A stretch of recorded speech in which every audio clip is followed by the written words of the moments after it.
Welcome back. I'm Alfred Lambremont Webre, and today we have an extraordinary guest who, in my life personally, has created some events that I've participated in who really have opened my eyes and been great learning experiences for me.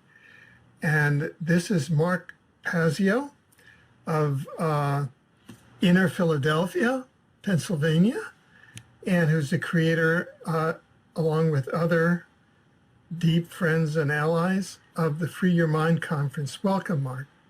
Alfred, thanks so much for inviting me onto the show today. It's my pleasure to be here. Yeah, I have quite an interesting background. I grew up in a standard, what you might call a standard South Philadelphian Catholic background. My family, Italian-American family in South Philadelphia, standard upbringing. And, you know, my family isn't the kind of people that really question things and, try to challenge the status quo, you might say. They're generally the kind of people who go along to get along, not what I would call overtly bad human beings, but just don't really question things too much, don't really strive to live outside the established paradigm. So in my youth, I was kind of given that cultural programming, and I didn't really question it very much when I was young. I kind of accepted the standard, well, this is what our parents were taught, and so, you know, this is what we teach our children, and that's what my parents and grandparents did for me, essentially. So, they handed down a lot of the cultural dogma, the cultural paradigm, their religious dogma, very much so, although I wouldn't call them any kind of strict religionists by anybody's standards. Just people who, as I said, don't really question the status quo or the received reality as, put forward by, the powers that be. So in my late grade school and early high school years, I really began to question a lot of these dogmatic belief systems that I had been kind of culturally indoctrinated into by my family, my parents, my teachers, etc. And because I really lacked a great deal of the knowledge required to understand religion as a, cross-cultural comparative framework, and I didn't understand astrotheology at the time. I didn't understand really essentially what religion was because I did not understand astrotheology. Lacking that frame of reference, when I started to come on to the understanding of it as a controlled paradigm, as a control system, to kind of stop people from looking into other areas of inquiry and stop them from really realizing the deep control system, the mind control system that the people of this planet are under.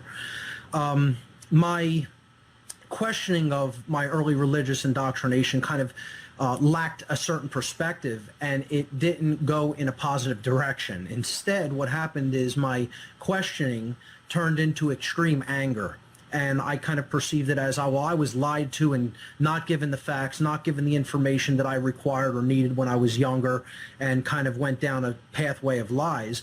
And so what I did in that lack of knowledge is, and in that anger, is I gravitated to what I considered to be, what I sought out to be, the antithesis of those religious frameworks or that religious background. And I found it in the form of Satanism. I looked into dark occultism and Satanism, particularly in an intellectual sense, looking at books on the topic at first. And I studied and looked into dark occultism in general and Satanism in particular, the ideology, the religious ideology of Satanism, which I could talk about what that is in a little while. But to wrap up the background, I basically started espousing satanic ideology and, putting it out there through writing in different fanzines and magazines and in music in different bands that I was in my youth. And eventually some of the work that I had put out there ideologically was recognized by the founder of the modern, what you would call satanic ideology or religion, Anton LaVey, who was at that time the high priest of the church of the organization, the dark occult organization on the west coast of the United States known as the Church of Satan, based in San Francisco, California. LaVey recognized my work and liked it. Again, writing and music and lyrics, etc. And I feel that he kind of recognized certain communication skills that that organization could use or exploit or put into their service. And he wrote to me and appointed me to the rank of priest in the organization of the Church of Satan back in 1996. I, became involved at what I would consider a low level in that organization, although I held the rank of priest. But my involvement with many different satanic groups grew. And I began to become aware that this really wasn't just an isolated group of individuals who were working with occult knowledge for their own personal reasons. It was actually a very eclectic array of people from every walk of life and every cultural and social institution on the face of the earth that was working together in sort of a very tight-knit way for common goals, for an agenda, a very directed and specific agenda. They were comprised of people from politics, banking, law enforcement, military, media, entertainment, education, medicine, technology, you name the sector of human endeavor, you name the cultural or social institution. And there were people who held high-level positions of influence and power in those institutions involved with Satanism. And as I said, they were not working separately. They were working together toward a common goal, which was to increase their own collective power as a group entity at the expense of everyone else's freedom, at the expense of everyone else's rights, at the expense of everyone else's wealth, and anything else that they could take from people to forward themselves and hold other people in thrall and hold other people in check. So when that awareness dawned on me, because again, my reasons for even looking into the occult were backlash against the religious indoctrination I had received, combined with my own egoic will or my egoic mindset, my ego-based mindset at the time to want personal influence or power over others. If you could get that in a psychological way, in an ideological way, if you understood things about the human psyche that other people didn't understand, and that's kind of like what some of this ideology promised. They call it the left-hand path. You hoard knowledge, you study things that other people don't understand, otherwise known as the occult, that knowledge which is hidden from other people. That's all the word occult means, is hidden. And in accruing and sequestering that knowledge from others, you gain a tactical power advantage over them because they lack that framework and they're open to manipulation of all kinds, so of all sorts. So, that's what I thought the dark occult was in general when I was first looking into it. It was a personal tool. I didn't really understand the extent to which it was an organized group of people at the highest levels of power of social institutions that was essentially using that knowledge to enslave. And my agenda was perhaps selfishness, perhaps advantage over other people, but it was never enslavement. My moral sensibilities were never that degraded, although they were very, very degraded in my youth, but not to the extent where I favored or wanted enslavement of other people. So my conscience wouldn't allow me to proceed any further, and I started to take a step back and started to, realize how these lower level satanic organizations, these grottos as they called them, were really operating as what you might call psychological vetting systems or psychological filtration systems. What these lower level groups that I had become involved with, and I just don't want people to get the idea that I had become involved in any kind of real super high up level dark occult organizations. It's not like I was a member of the Bohemian Club or Bohemian Grove or, what people might term the Illuminati or the high level elites, or high-level dark Luciferian groups. This was Satanism at a level that interfaced with the public. And what I feel that they were doing was interfacing with the public in order to psychologically vet certain people, to look for certain psychological characteristics that they were looking for, namely people who were on what you might call the brink of secondary psychopathy, who had psychopathic tendencies, but maybe were not full-blown psychopaths, who would basically follow their orders and do what they were told for promises of power. or influence. And, they were psychological filtration systems. They were looking for people with a certain mindset and certain characteristics and skill sets, particularly communication skill sets, I felt, which is why I think they, kind of took me under their wing and groomed me for a time. Right. Could I ask you this, because I'm not familiar with Satanism. Okay. Is there a worship component to it, kind of religious component where people go into reverie and incantation and manifest either Satan or diabolical entities to help them in this dimension? My answer to that would be no in the traditional religious sense of that line of questioning. I would say that they have an archetypal idea that they put up on a pedestal. I don't think you would use the term worship. Their God is the ego, is the deeply entrenched ego. Okay. Or the kind of organized Satanism that I was a member of or involved with. Many people will hear that I was involved in the Church of Satan and they think it's a very innocuous group. And in the large amount of their membership, I would say that it is. It's just people who are like myself who kind of agree ideologically with some of its main tenets, but they don't understand how this ideology is really running this planet. It is the ideology of the people who are really in power in this planet, on this planet right now. So part of the problem is that the general population doesn't understand what Satanism really is. They have an idea of what they think that it is, and they have people who are, giving them some ideas of what it is, namely like Hollywood scripts and movies and things like that, or, fictional allegories or fictional, works of literature. But they have not really read anything dealing with the actual ideology of what Satanism, modern Satanism, really is. And it's very different than what most people think that it is, in the sense that it's not the worship of the Christian archetypal entity of the devil or Satan. This is used as a trapping or used as an archetypal figure to basically represent the adversary or the opposer of the godlike state of mind or holiness, or a moral code, a moral tradition, something to that effect. This is set up as the polar opposite of that, the diametrically opposed opposite of that. Hence, the trappings and the symbolism are taken from, the Christian Satan or Christian Lucifer or Christian devil, and they're employed in that.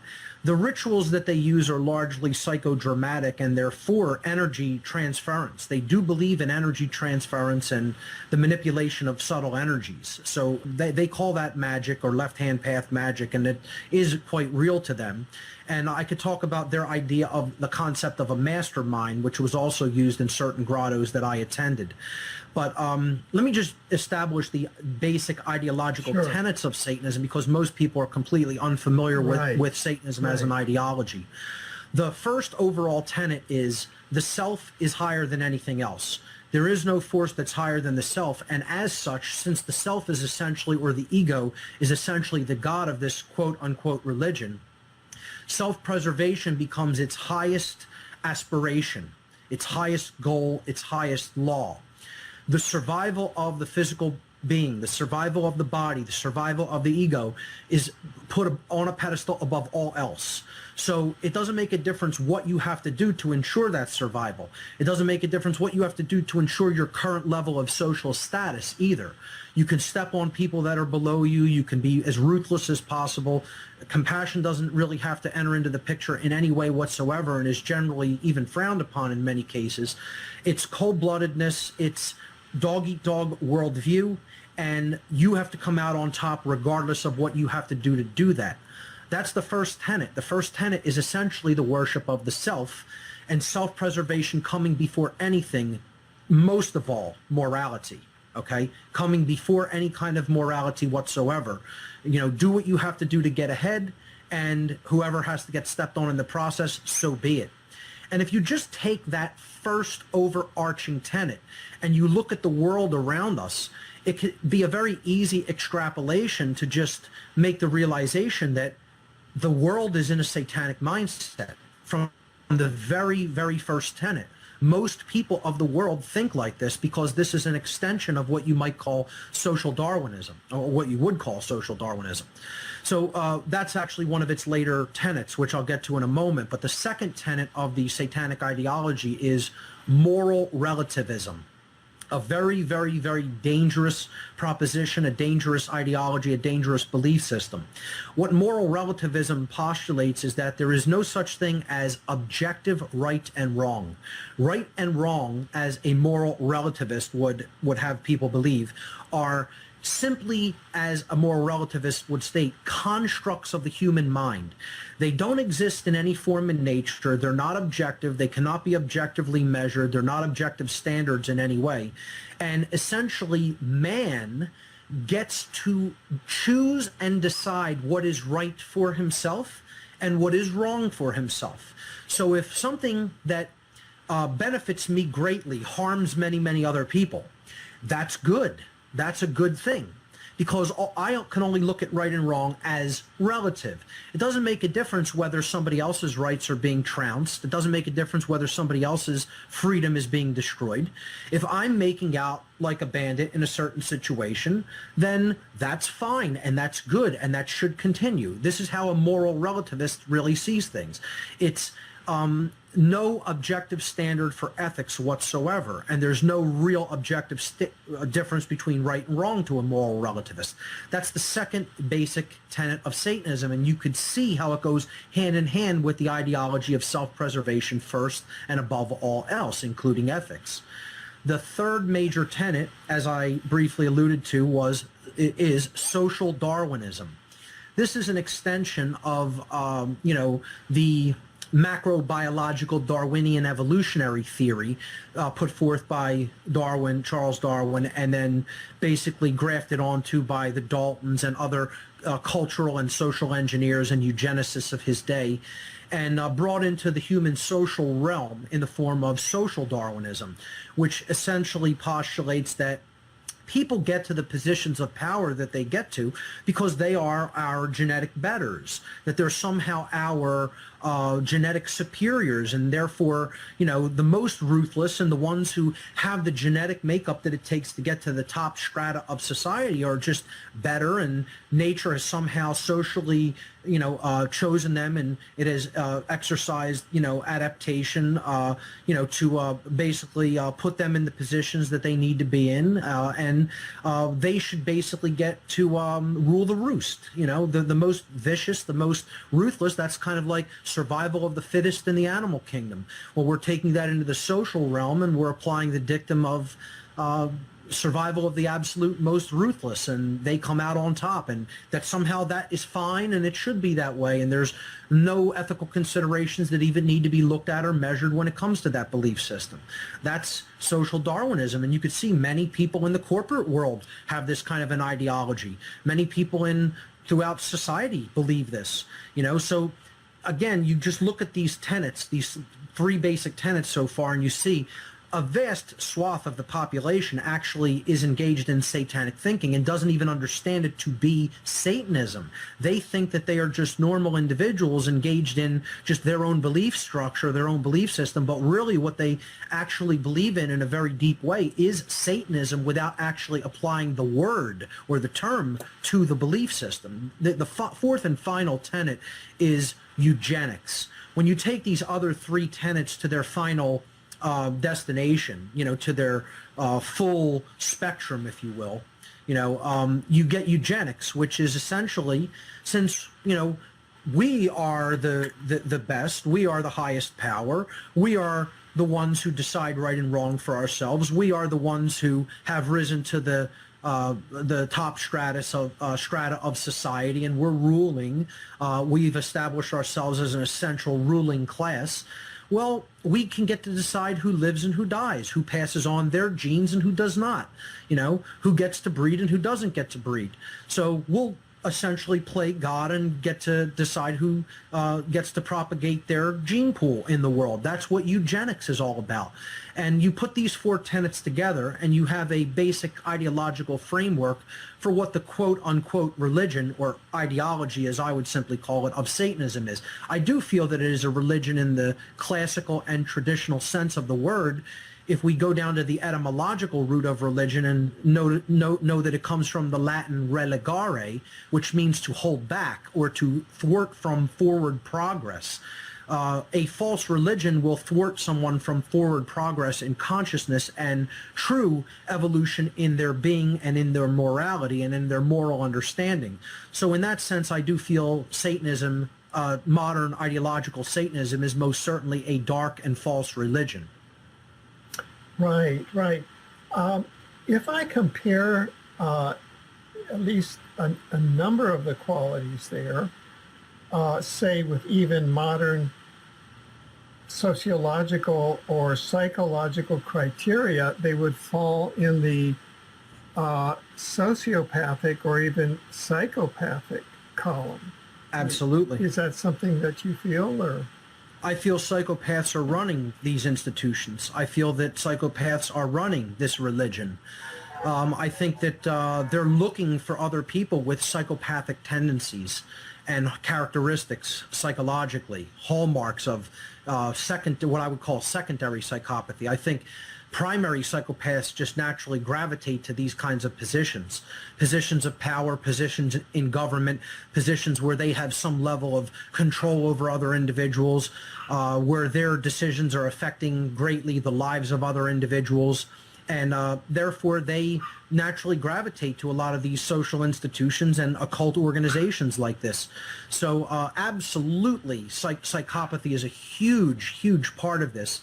And as I said, it's a psychological vetting system and filtration system to try to interface with the public, identify secondarily psychopathic individuals who have a lot of skill sets that they could exploit toward their benefit in their agenda. Absolutely. So you were saying that at some point you came to a level of awareness. Yes. Could you go on with that? Yeah, that's a perfect segue. That's exactly what I wanted to get into talking about. I wasn't what I would consider a secondary psychopath at the time that I got involved in the dark occult. I probably would have gone full-blown into secondary psychopathy at some point in the future had not my life taken the reverse course that it eventually did.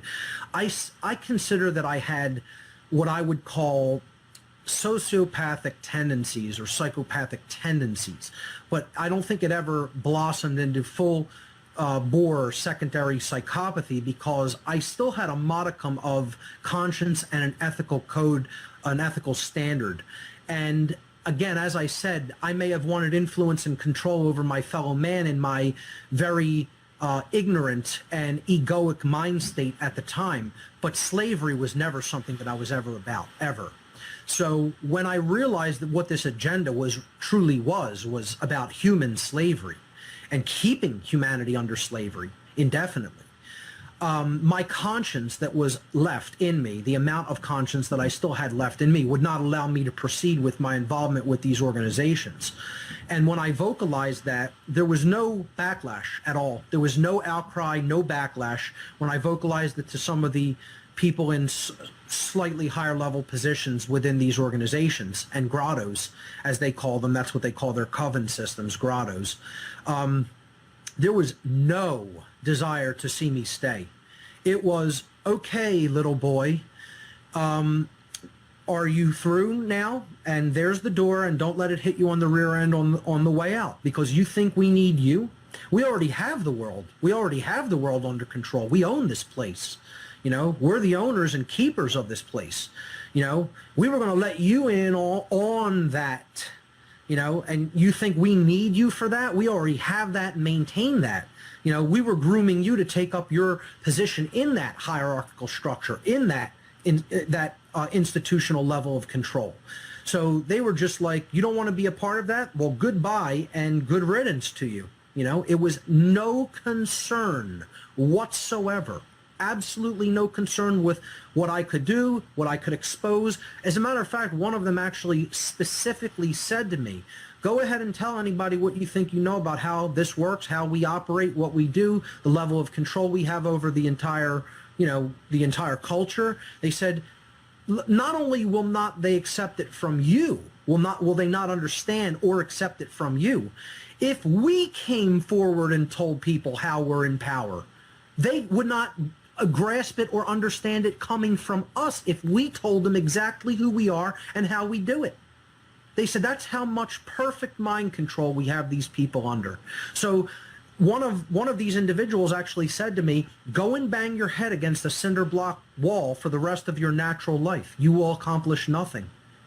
Essentially, you're throwing away your life by going and trying to speak to the profane cattle, the profane human hordes, and they're not going to want to hear what you have to say, and they're not going to want to listen, and go do your worst. That was the sentiment that was echoed to me repeatedly by people. And when I left, there was no communication, never any other communication, no attempt to bring me back into their fold whatsoever.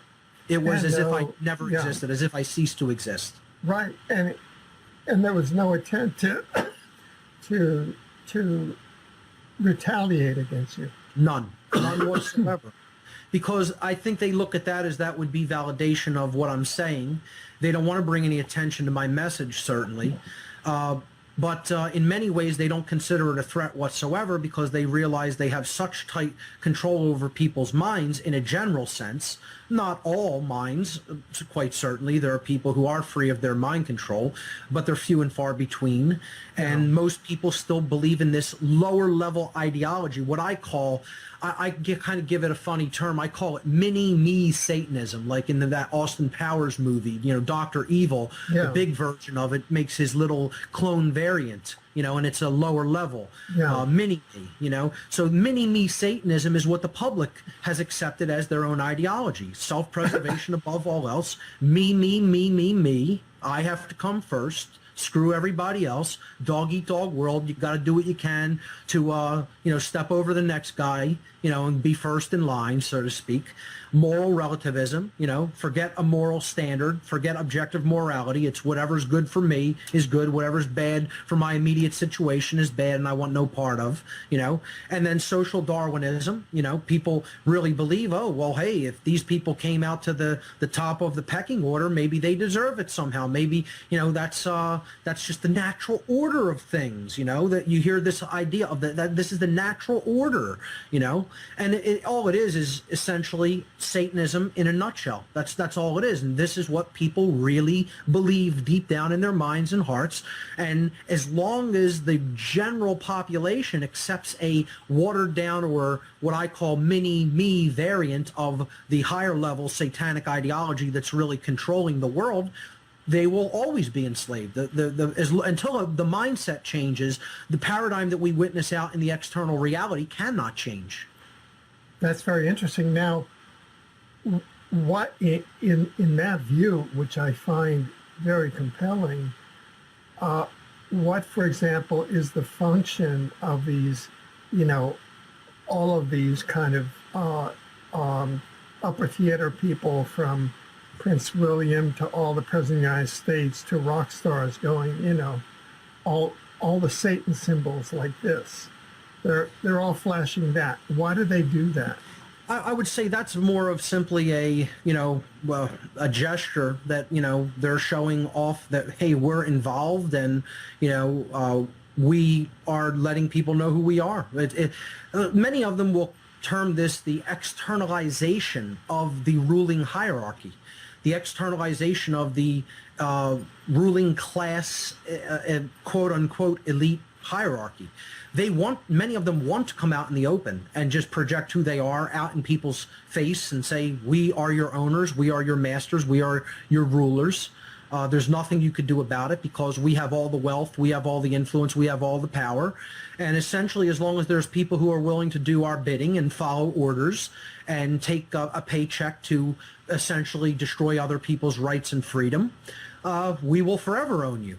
And they want to come out in the open and just make the current covert slavery hierarchy that they're basically in charge of and ruling right now. They want many of them to make it an overt one, an overt system of rulership, as it once was in the ancient past. You know, there's nothing new about this system of slavery. It has existed since humanity has existed. The difference is right now it's covert, and they don't want it to be covert. They want it to be. They want it to go back to the old way of being out in the open, in your face, and with that class as kingship in the new feudalism. They want a neo-feudalism worldwide hierarchy, a worldwide agenda of neo-feudalism, and they want their small social strata to be essentially the king of that new neo-feudal society. And I would say a lot of the symbolism that they're putting in society, a lot of the symbolism they're putting in pop culture and art and music, etc., is to essentially taunt people and say, we could bring this right out in the open in your face, and you still can't see it. The sheep, the cattle, as they call them, the dead. They call people the dead, by the way. That's their name for the average individual that is clueless as to their agenda, clueless as to how the world really works. They don't call them really the profane or the cattle or the golems. Their name for them within Satanism, at least, is the dead. That's what they refer to the average individual as, because the rationale for that term is people are ignorant, people are apathetic, and people are both lazy and cowardly in their behavior. So if you're apathetic in the mind, okay, that's the first if you're unknowledgeable, if you're ignorant in mind, that's the first aspect of consciousness. The first expression for consciousness is thoughts. Okay, the mind, in the mind-body-spirit connection, okay, mind, thoughts, that's the first expression of consciousness.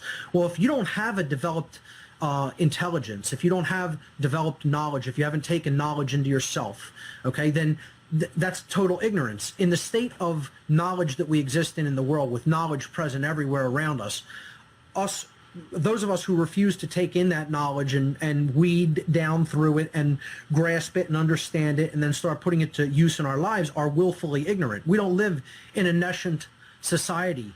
Nescience means you don't know because you have no opportunity to know because the knowledge isn't present. The opportunity for learning is not present. That's not the society that human beings live in. They live in a society where we're drowning in knowledge. There's so much knowledge, it's almost hard to weed through it to acquire what you really want and need in some cases. And yet people are still willfully refusing knowledge, willfully choosing to remain in their comfortable state of ignorance. So that's the failure of intelligence, that's the failure of knowledge, and that's what ignorance is, willful ignorance. And so that's the first aspect of consciousness that is dead in most people. The second is apathy, caring. You know, care has to drive your desire to know. So if your heart is deadened, if you don't care about what's going on, if you don't care that the world's coming into a state of slavery and people are losing their rights and freedoms, well, that's the second aspect of consciousness. This is the spiritual aspect of the being that is deadened and not working, that people don't have care, they are in apathy. And if both of those aspects are deadened, if the heart and the head are both deadened, care and knowledge, okay, then you can't actually act in a wise capacity, wisdom. You can't put your actions, your behaviors into effect in the world in a wise capacity because you don't know and you don't care. So that's the deadness of right action in the world. So that's being lazy and cowardly, not taking right action.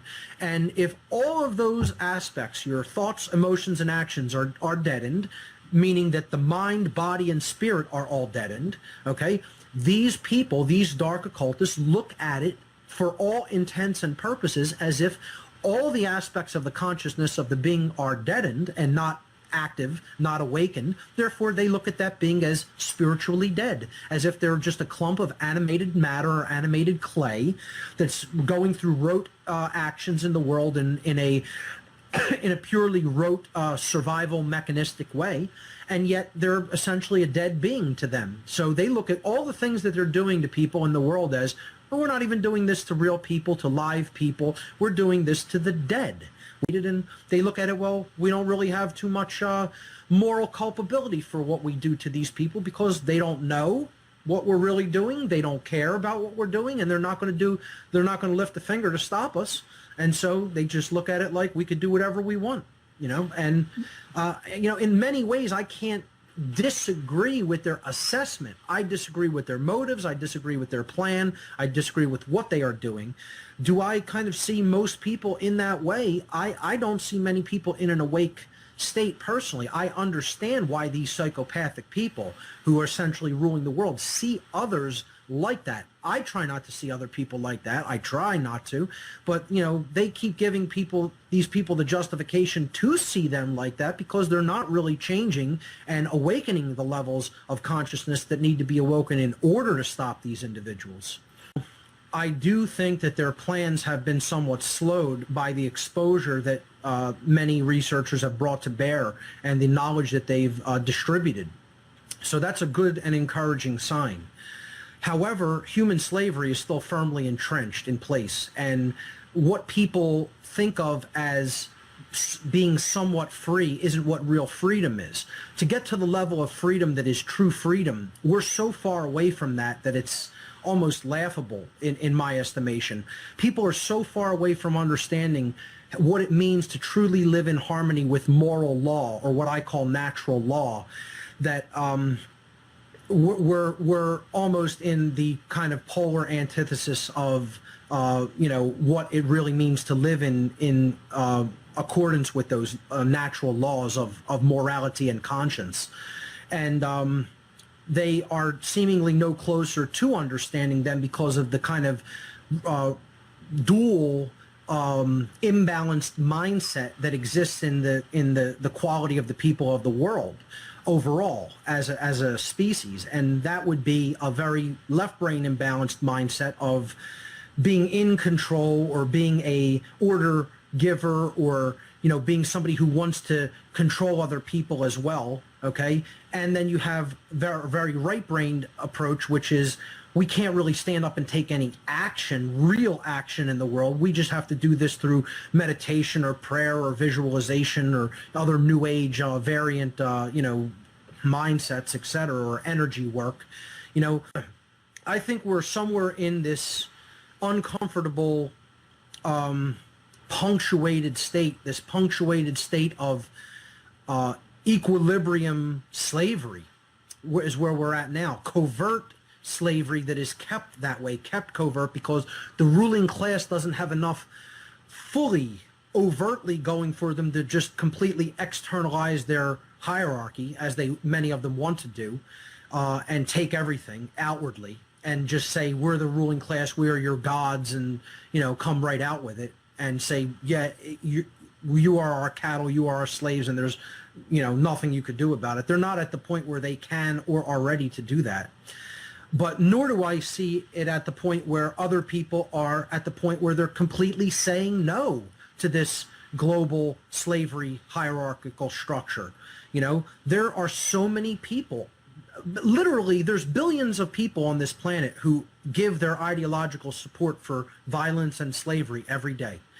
Every person who agrees that government should even exist is giving ideological support for slavery. Everybody who believes that police institutions should exist, everybody that believes that military institutions should exist, are giving their ideological position away and saying, I support violence, I support the ideological position of slavery and perpetual warfare and ruling class and man getting to make up what laws are, man getting to essentially decide, what right and wrong are, and, and it's the ideology of order following. I'm going to eventually do a new presentation coming up in the future at some point. I've basically started working on an outline of it that's going to talk about nothing but the dynamic of order following as the most significant evil state of mind that has ever existed and continues to exist for another. And just think about the numbers of order followers that exist worldwide. The amount of people who are told what they should do and do it without actually ever questioning that entire paradigm or way of existence, that way of life. How many people actually say on a day-to-day basis in taking the next action that they're going to take, I have thought this action fully through and know fully, because I know within myself the actual difference between right and wrong behavior, and I am myself willfully choosing right action over wrong action in this instance because I fully know the difference between those two dynamics. I would say it's a paltry handful of people worldwide. If I really were honest, and in a very honest dynamic, thinking about that, how many people really truly know deep down inside themselves the moral difference between right and wrong behavior fully know it, not a belief system, know it fully, and can say, I am following no one else's orders or even suggestions. I know it for myself. Knowledge, it's not my belief system. You either know the difference between right and wrong, or you do not know the difference between right and wrong. And what I'm saying is the vast majority of human beings do not know the difference between right and wrong, sadly, which is why we're in this state of punctuated slavery that is possibly going to last millennia if we're not, if we don't really radically, truly awaken our consciousness to that difference between right and wrong action. So just think about the number of police that exist in the world, okay? You look at how many police exist on a police force in any given city, and then just extend that, and you think every single settlement of people on the surface of this planet, just about, not quite every, but just about every single settlement of people, no matter how small the town, village, hamlet, up to a major metropolitan city, in many cases has multiple police forces operating within that vicinity, within that territory. So you're talking about hundreds of millions of people who are direct followers of orders just right then and there, that constitute a standing army, in many cases a militarized standing army living amongst their populations.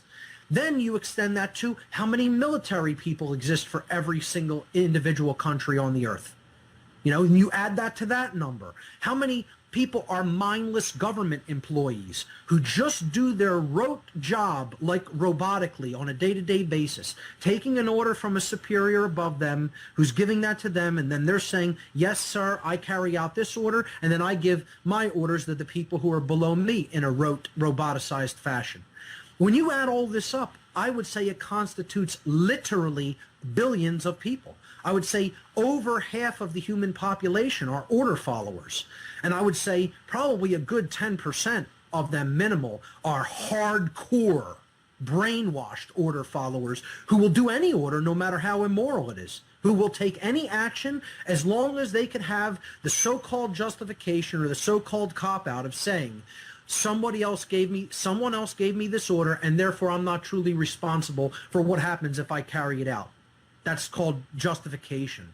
You're trying to pass the buck or the blame onto someone else, and you saying, because someone ordered me to do this, and I'm in their social institution as their superior who is pledged to follow their order, that somehow I'm not responsible for the harm that the carrying out of that order causes. And it's a total bunk, nonsense argument that the Nazis tried during the war crimes tribunals at Nuremberg, and it didn't fly there, and it shouldn't fly in modern society if we're truly moral individuals, if we are individuals who have some sort of ethics and really do know the difference between right and wrong. My overall argument and way I look at the dynamic that you presented, Alfred, is that the vast majority of humanity, unfortunately, is still not at the point where they themselves as single individuals can elucidate and enunciate the true moral difference between right and wrong behavior, and deeply understand how all order followers since the beginning of time have always been diametrically opposed to the concept of being a true moral individual, because you don't listen to what someone else is telling you to do. You carry out an action because you know deep in your mind and heart that it is either the right thing to do or the wrong thing to do. I would say we're very, very, very far away from the vast bulk of humanity truly being in that higher state of consciousness. And I would say the vast majority of them are still in that lower state of consciousness where they act in many cases as order followers or ideologically support the dynamic of order following.